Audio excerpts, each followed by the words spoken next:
नमस्कार मित्रांनो, अशोक मामा या मालिकेच्या आजच्या भागामध्ये भैरवी ही मुलांची कस्टडी मिळवण्यासाठी वकिलाला भेटते. वकील सांगतात की तुम्हाला मुलांची कायदेशीर कस्टडी हवी असेल तर त्यासाठी मला खूप सारी माहिती द्यावी लागेल आणि त्याचबरोबर पुरावे सुद्धा तुम्हाला द्यावे लागतील. भैरवी म्हणते, हो चालेल ना, मी देईल सगळं तुम्हाला. पुढे वकील म्हणतात की मुलांची साधारण वय काय आहेत.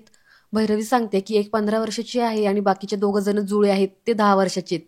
वकील म्हणतात की मग तर पोरं ही समजदार आहेत, ते त्यांचं मत मांडू शकतात, पण यासाठी मुलांनी तुमच्या बाजूने मत द्यायला हवं. भैरवी म्हणते की हो, पण मी जर हे प्रूव्ह केलं की अशोक माजगावकर हे मुलांना सांभाळण्यासाठी सक्षम नाहीयेत तर तर वकील म्हणतात की तेही होऊ शकतं, पण त्यांच्या विरोधात जाऊन पुरावे गोळा करण्यामध्ये आपला खूप सारा वेळ जाईल, यासाठी खूप वर्ष पण जातील. पण आता तर सिंगल मदरला सुद्धा मुलं दत्तक दिली जातात. पण मी तुम्हाला एक सजेस्ट करू का, तुमचं जर लग्न झालं असतं ना तर ही केस सोपी झाली असती. म्हणजे कसं, मुलांना आई आणि वडील हे दोन्ही मिळाले असते आणि नात्यातली मुलं आहेत म्हटल्यावरती तुम्हाला ही मुलांची कस्टडी लवकर मिळाली असती. तर भैरवी म्हणते की बरं ठीक आहे, असं म्हणत भैरवी तिथून निघते. पुढे भैरवी घरी येते आणि ती अनिशला फोन लावते. अनिश तिकडून फोन रिसीव्ह करतो तर भैरवी त्याला म्हणते की कोण, अनिश माजगावकर बोलतायत का? अनिश म्हणतो येस. भैरवी म्हणते की मी भैरवी मुजुमदार बोलते, ओळखलत का? त्यानंतर सीन चेंज होतो. संयमी ही बाहेर चाललेली असते. अशोक मामा तिला अडवतात आणि म्हणतात की मोठे थांब, कुठे निघालीस? संयमी म्हणते की जरा बाहेर चालले. अशोक मामा म्हणतात तेच मी म्हणतोय की कुठे चाललीस नक्की? संयमी म्हणते काही नाही, खाली. अशोक मामा म्हणतात की नको जाऊस, आता अंधार पडायची वेळ झाली, आपल्याला देवापुढे दिवा पण लावायचाय. संयमी पुढे येते आणि अशोक मामांना म्हणते की मला केमिस्टमध्ये जायचंय, मी लगेच येते. अशोक मामा म्हणतात की मग एकटी कशाला जातेस, फुलराणीला घेऊन जा ना. संयमी म्हणते की मग आता एका कामासाठी दोघींनी कशाला जायचं? अशोक मामा म्हणतात की मग दोघींनी नका जाऊ, फक्त फुलराणीला सांग कोणतं औषध आणायचे ती आणून देईल. संयमी म्हणते की मला औषध नकोय. अशोक मामा म्हणतात मग काय हवंय मला सांग, मी घेऊन येतो. तर संयमी मोठ्या आवाजातच म्हणते की मला सॅनिटरी नॅपकिन हवेत, आणून देणार आहेत का तुम्ही? असं म्हटल्यावरती अशोक मामा शांत होतात. पुढे संयमी म्हणते की इरा शेफ अली मावशीकडे गेली, ते तुम्हाला चालतं. ईशान खाली खेळायला जातो, ते तुम्हाला चालतं, फक्त मीच कुठे जायचं नाही, सगळे रेस्ट्रिक्शन फक्त माझ्यावरच. मला माहित होतं इथं राहून हे सगळं होणार आहे. असं म्हणत संयमी तिथून जाते. तर इकडे अनिश हा भैरवीला म्हणतो की तुला मुलांचा ताबा हवाय आणि बाबा तो देत नाहीयेत. पण अगं तुला मुलांचा ताबा कशाला हवाय? तर भैरवी म्हणते की हे बघ ना अनिश, ह्या सगळ्या गोष्टी ना अशा फोनवर बोलून सॉल्व्ह होणार नाहीयेत. तू मुंबईमध्ये येतोस का मी येऊ चंद्रपूरला? तर अनिश म्हणतो की नाही नको, मीच येतो मुंबईला. तर भैरवी म्हणते की ठीक आहे, चल भेटू मग नंतर. असं म्हणत ती फोन ठेवणार तेवढ्यात अनिश म्हणतो की बाय द वे तुझं लग्न ठरलं होतं ना. भैरवी म्हणते की सोड ना, अरे प्रेमामध्ये मी लकी नाहीये, इट डिडंट वर्क. अनिश म्हणतो की सॉरी या. तर भैरवी म्हणते अरे तू कशाला सॉरी म्हणतोयस? कसं असतं ना, आपलं लक सोबत असलं ना की आपल्याला हवी ती गोष्ट मिळते, पण ज्यावेळेस लक साथ देत नाही ना, त्यावेळेस आपण खूप कष्ट करून ती गोष्ट मिळवतो. आता मी ठरवलेलं आहे खूप कष्ट करायचे, बाकी काही नाही. चल मी ठेवते फोन. असं म्हणत भैरवी फोन ठेवते. पुढे इकडे अशोक मामा हे देवासमोर दिवा लावतात. त्यांना आतून वेणूच्या गाण्याचा आवाज येतो. अशोक मामा पळतच आतमध्ये जातात आणि म्हणतात की अगं वेणू, तू किती दिवसांनी गाणं गातेस, तुझा आवाज आधीसारखाच आहे, अगदी नितळ निर्मळ. असं म्हणत ते हसतात आणि पुढे येतात. ते वेणूला म्हणतात की कसंही मी ऐकतापर्यंत ऐकलं होतं की माणसाची कला ही त्याच्या स्वभावामध्ये उतरते, म्हणूनच तर आपल्या अमितनं ती बंद खिडकी आणि तो लपलेला मुलगा काढला होता. पुढे ते म्हणतात की मला वाटतं की आपली नातवंड पण हेच करतील की काय. तर वेणू म्हणते आता ते सगळं तुमच्या हातात आहे, बघा बाई आता काय होणार आहे ते. पुढे ह्या दोघांमध्ये त्यांच्या मुलांवरून गप्पा गोष्टी होतात. अशोक मामा म्हणतात की आपल्याला मुलगी नव्हती ग, त्यामुळं ह्या वयातील मुलींसोबत कसं वागायचं तेच मला कळत नाहीये. तू असतीस ना तर तू कधी संयमीला विचारलं नसतंस की कशाला चाललीये, का चाललीये बाहेर, तुला सगळं समजलं असतं. तर वेणू म्हणते की मग तुम्हाला पण समजेल, त्यासाठी वेळ लागेल. कसं असतं, मुलांना कधी पंखाखाली घ्यायचं आणि कधी मोकळं सोडायचं हे सवयीने आपल्याला कळतं. अशोक मामा म्हणतात तोपर्यंत. वेणू म्हणते तोपर्यंत आपण शिकत राहायचं, ते पाहत राहायचं काय होतंय ते. कसं असतं, स्वयंपाक हा लगेच कोणाला जमत नसतो, आधी हाताला चटके बसतात आणि त्यानंतर स्वयंपाक होतो. पण हा, त्या चटक्यांना घाबरून जायचं नाही, ते सोसत राहायचे, त्याच्यातूनच आपण खूप काही शिकतो. असं म्हणून ती अशोक मामांची समजूत घालते की तुम्ही सुद्धा मुलांना समजून घ्याल, पण त्यासाठी वेळ लागेल. तर इकडे संयमी आणि रिया असे गप्पा मारत बसलेले असतात. संयमी म्हणते की मी अख्खा दिवस घरात बसूनच असते. आधी तरी किमान कॅफे होतं, त्यामुळं मी थोडी मोटिवेट होत होते, पण आता ते सुद्धा नाहीये आणि ते नकोच. त्याच्यामुळे आधीच खूप मोठा सीन क्रिएट झालाय. पुढे ती म्हणते की या सगळ्यांचा ना इम्पॅक्ट आमच्यावरती होणार आहे. 2 महिने झाले आम्ही घरातच बसू नये. रियांश म्हणतो की 1 मिनिट, तुमच्यावरती काय याचा इम्पॅक्ट होणार आहे? संयमी म्हणते की जर मी असं घरात बसूनच राहिले तर मी लोकांसोबत बोलायला विसरले तर, माझा कॉन्फिडन्स गेला तर, माझ्या जी फायर आहे तीच गेली तर. तर रियांश म्हणतो हां ते पण आहे, पण यासाठी ना आपल्याला काहीतरी फिगर आउट करावं लागेल. पुढे तो म्हणतो की तू एक काम कर, तू ना शैफालीताईशी बोलून बघ. अगं आता कॉलेज किंवा स्कूलमध्ये ना ॲडमिशन घेण्याआधी एंट्रन्स एक्झाम असतात, त्याची तू तयारी कर. संयमी म्हणते की हो ते एक चांगलंच आहे, चल मग आत्ताच आपण बोलूया. असं म्हणत ते दोघं जण तिथून निघतात. तर इकडे परशुराम हा दारू पिऊन आलेला असतो. तो मोठ्यानेच फुलराणीला आवाज देतो. तिथला वॉचमॅन रामबिहारी हा त्याला अडवतो आणि त्याच्यासोबत वाद घालायला सुरुवात होते. तर तेवढ्यात तिथून जात असतात संयमी आणि रियांश. संयमी हसतच म्हणते की कोण आहे हे, काय चाललंय हे सगळं? रियांश म्हणतो की आय डोंट नो कोण आहे ते, वियर्डच आहे ना, चल आपल्याला काय करायचंय, असं म्हणत हे दोघं जण तिथून जातात. तर इकडे ईशान इराला म्हणतो की इरा ऐक, आता आपला बड्डे येतोय, तुला काय गिफ्ट हवंय? इरा म्हणते जर आई बाबा येणार असतील ना मला काहीच नको. ईशान म्हणतो आणि ते जर येणार नसतील तर? इरा म्हणते मग बड्डेच नको.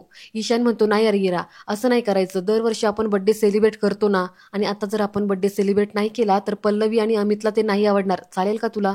इरा म्हणते की नाही. ईशान म्हणतो मग आपण आता संयमी ताईला चीज केक बनवायला सांगू. इरा म्हणते चालेल.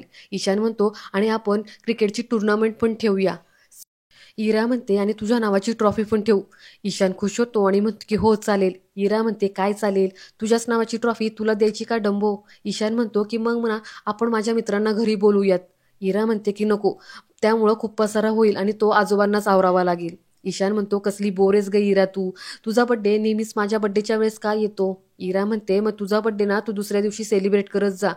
ईशान म्हणतो की मग तू माझा केक खायचा नाही. इरा म्हणते नाही खात जा. ईशान म्हणतो की अगं इरा आता आपण 11 इयर कम्प्लीट करणार आहोत आणि काय लहान पोरांसारखं भांडतीस ग? इरा म्हणते की मी नाही भांडत, तूच भांडतोयस. पुढे ती म्हणते की ऐक ना, आता माझं 11 इयर कम्प्लीट होणार आहे, मग मला विजार्ड स्कूलमधून लेटर येईल का? ईशान म्हणतो की इरा हे विजार्ड स्कूल वगैरे काही नसतं, हे सगळं खोटं असतं. इरा म्हणते की पण आपले आई बाबा तर खरे आहेत ना, मग ते आपल्याला लेटर पाठवतील का? यावरती ईशान विचार करतो. पुढे दरवाज्यावरची बेल वाजते. समोर जनार्दन असतो. त्याला पाहून अशोक मामा म्हणतात की तू, आता काय झालं, काय केलं ईशानने? आधी मी लोकांच्या घरी जायचो तक्रार घेऊन, आता लोकच तक्रार घेऊन माझ्याकडे येतात. जनार्दन म्हणतो की मीटिंग आहे, चला माझ्यासोबत. अशोक मामा म्हणतात की मुलांनी एवढा मोठा गोंधळ घालून ठेवलाय की पार मीटिंग भरवली आहे. जनार्दन म्हणतो की तसलं काही नाही हो, विषय वेगळाच आहे. तर अशोक मामा म्हणतात कधी आहे मीटिंग? जनार्दन म्हणतो की आत्ता 5 मिनिटात. अशोक मामा म्हणतात तुम्हाला काय मी रिकाम टिकडा वाटलोय का, कधी उठसूट का मीटिंगला यायला? मला नोटीस दाखवा, मला मेसेज दाखवा. जनार्दन म्हणतो तसलं काही नाहीये, आता लगेच 5 मिनिटामध्ये मीटिंग भरणार आहे आणि तुम्ही या, काहीतरी सिरियस मॅटर आहे. अशोक मामा म्हणतात की नक्की काय झालंय? जनार्दन म्हणतो की तुम्ही चला तर तिथे सगळं कळेल तुम्हाला. अशोक मामा मुलांना म्हणतात की मी जरा जाऊन येतो बरं का मीटिंगला. असं म्हणत अशोक मामा मीटिंगला जातात. इरा दरवाजा लावते आणि आतमध्ये ईशान आणि इरा हे दोघ जण पुन्हा बड्डेवरती चर्चा करतात. इरा म्हणते की आपण ना घरामध्येच बड्डे करूयात आणि बाहेर छोट्याशा गार्डनमध्ये जाऊयात. ईशान म्हणतो की चालेल, आम्हाला तिथे खेळता पण येईल. इरा म्हणते आणि तिथे लायब्ररी आहे, मी तिथे जाऊन स्टोरी बुक वाचत बसेल. ईशान म्हणतो की म्हणजे आजोबांना त्रास पण नाही होणार, त्यांचे पैसे पण वाचतील आणि आपण एन्जॉय पण करू. तेवढ्यात दारावरची बेल वाजते. ईशान म्हणतो की संयमीताई आली वाटतं, चल आपण दरवाजा उघडू. पुढे ईशान येतो आणि दरवाजा उघडतो. तर परशुराम हा दारू पिऊन आलेला असतो. दरवाजा उघडताच तो खाली पडतो. त्याला पाहून दोघं जण पोरं घाबरतात. परशुराम हा मोठ्याने स्फुरणीला आवाज देत असतो. तर इरा ही हिंमत करून म्हणते की काका कोण तुम्ही? तर तो त्यांच्यावरती धावून जातो आणि म्हणतो कोण तुम्ही म्हणजे? पोरांनो तुम्ही शाळेत जाता का? ईशान म्हणतो की नाही जाता मी शाळेत, पण आता जाऊ. परशुराम म्हणतो की मला ना शाळेत जाणारी पोरं अजिबात आवडत नाही. मी कोण विचारताय का? मी फुलराणीचा नवरा परशुराम. कुठे ती फुलराणी? तिला काही नवऱ्याचं घेणं देणं आहे का नाही? तिचा नवरा मेला आहे का जिवंत आहे त्याची काही परवाच नाही तिला. ईशान म्हणतो की काका फुलराणी आंटी कधीच घरी गेली, ती इथे नाहीये. परशुराम म्हणतो काय, ती घरी गेली, मग मला का नाही दिसली? इरा म्हणते अहो काका ते आम्हाला कसं माहीत असणार? तर परशुराम तिच्यावर धावून जातो आणि म्हणतो की पोरी उलट उत्तर देतीस का? जा त्या अशोक मामांना बोलवून आण. ईशान म्हणतो की ते घरात नाहीये. परशुराम उठतो आणि म्हणतो काय, मामा घरात नाहीये? असं म्हणत तो ईशानला पकडतो. तर ईशान रडायलाच लागतो. परशुराम त्याच्यावरती ओरडत म्हणतो की "ए, रडू नकोस, मला एक सांग की ती फुलराणी इथे काय करत असते? त्या फुलराणीला तुम्ही सगळ्यांनी डोक्यावर चढून घेतलंय ना? इरा म्हणते की काका प्लीज तुम्ही इथून जा, तुमच्या तोंडातून खूप घाण वास येतोय. परशुराम म्हणतो, अगं मी दारू पिलोय दारू, मग दारूचा श्वास येणार ना. परत तो फुलणारीला मोठमोठ्याने आवाज देत इकडे तिकडे पाहत असतो. ईशान रडतच म्हणतो, अहो काका, मी तुम्हाला सांगितलं ना की फुलराणी आंटी घरामध्ये नाहीये, प्लीज तुम्ही इथून जा. तर परशुराम हा ईशानवरती पुन्हा एकदा धावून जातो आणि म्हणतो की जास्त टटर करू नकोस. ती फुराणी भेटली ना की तिचं तंगडं मोडून ठेवतो आणि तुमचं सुद्धा तंगडं मोडून ठेवतो. असं म्हणत परशुराम हा फुराणीला परत एकदा मोठमोठ्याने आवाज देत घरामध्ये पाहतो. त्यानंतर तो घराच्या बाहेर निघून जातो.